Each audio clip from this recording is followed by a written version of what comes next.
O canal Curiosidades Bíblicas nos traz informações sobre os Moabitas na Bíblia. Eles eram descendentes de Moabe, filho de Ló, e tinham relações complexas com os israelitas.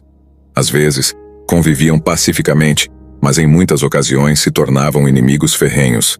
A história dos Moabitas se origina de uma relação incestuosa entre Ló e sua filha mais velha, que resultou em Moabe. Além disso, Moabe também foi pai dos Amonitas através de outra relação incestuosa com sua filha mais nova. Esses eventos imorais na família de Ló tiveram consequências posteriormente, quando os filhos de Israel se envolveram em atos imorais com as filhas de Moabe, como é relatado em Números, capítulo 25. O significado do nome Moabe não está claro. Alguns estudiosos sugerem que poderia significar do pai meu, referindo-se à forma como Moabe foi concebido. No entanto, não há evidência definitiva para apoiar essa interpretação. No Gênesis capítulo 19, e em outros lugares da Bíblia, o nome Moabe refere-se à terra e ao povo de Moabe, ou seja, os Moabitas. A terra de Moabe estava localizada em um planalto a leste do Mar Morto, a uma altitude de aproximadamente 1000 metros acima do nível do mar. Essa região era propícia para a agricultura, especialmente para o cultivo de cereais e uvas, e a criação de ovelhas também era uma atividade econômica importante.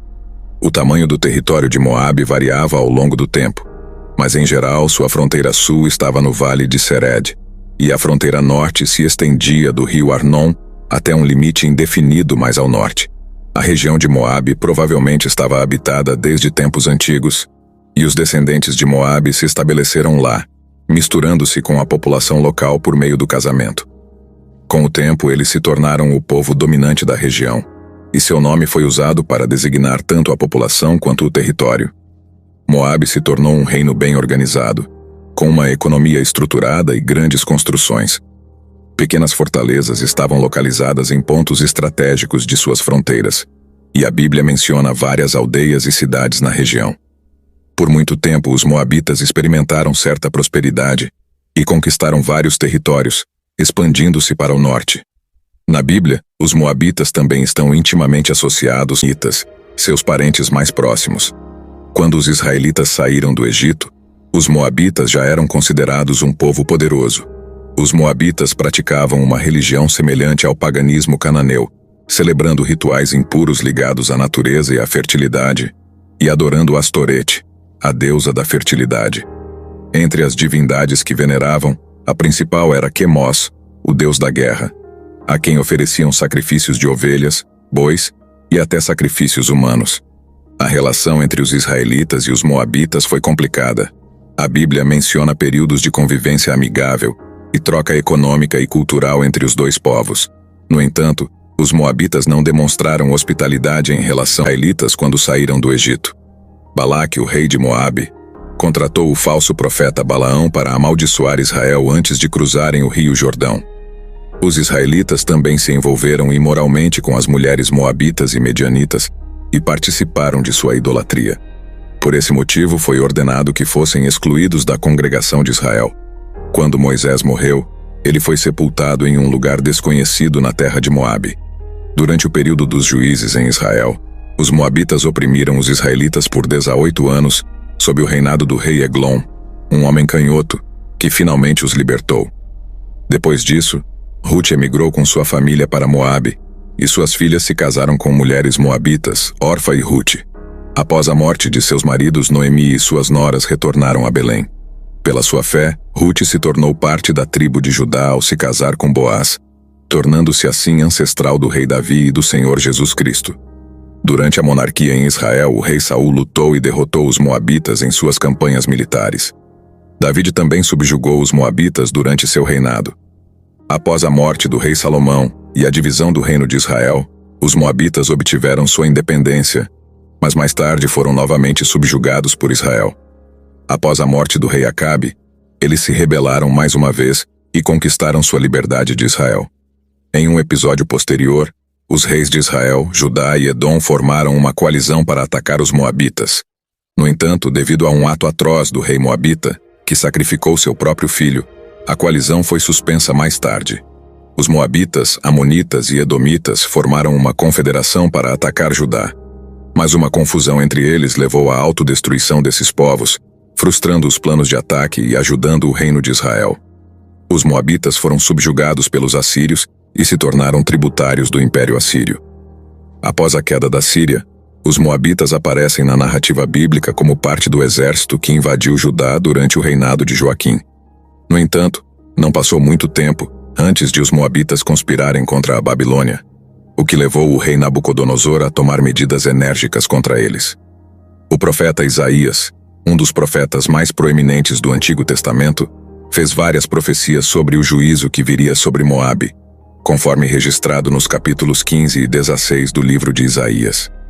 Nessas profecias, Isaías descreveu o juízo de Deus sobre Moabe devido ao seu orgulho, idolatria e imoralidade.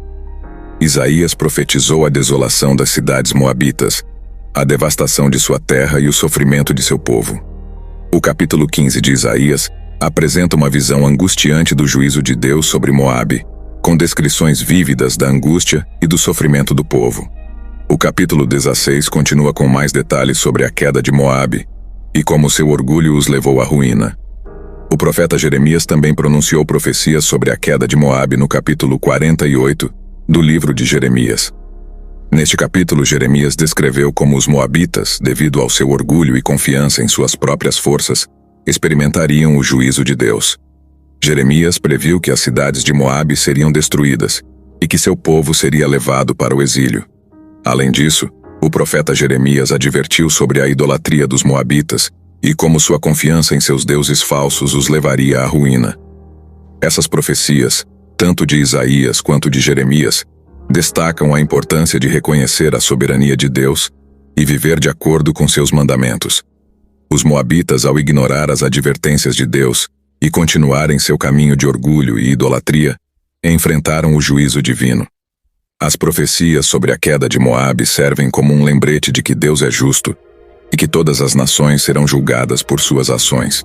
Embora as profecias sobre Moabe tenham sido proferidas há milhares de anos, sua mensagem ainda é relevante hoje, nos instigando a viver de acordo com os princípios de Deus e a reconhecer sua autoridade em nossas vidas. Com o tempo, os moabitas desapareceram da história.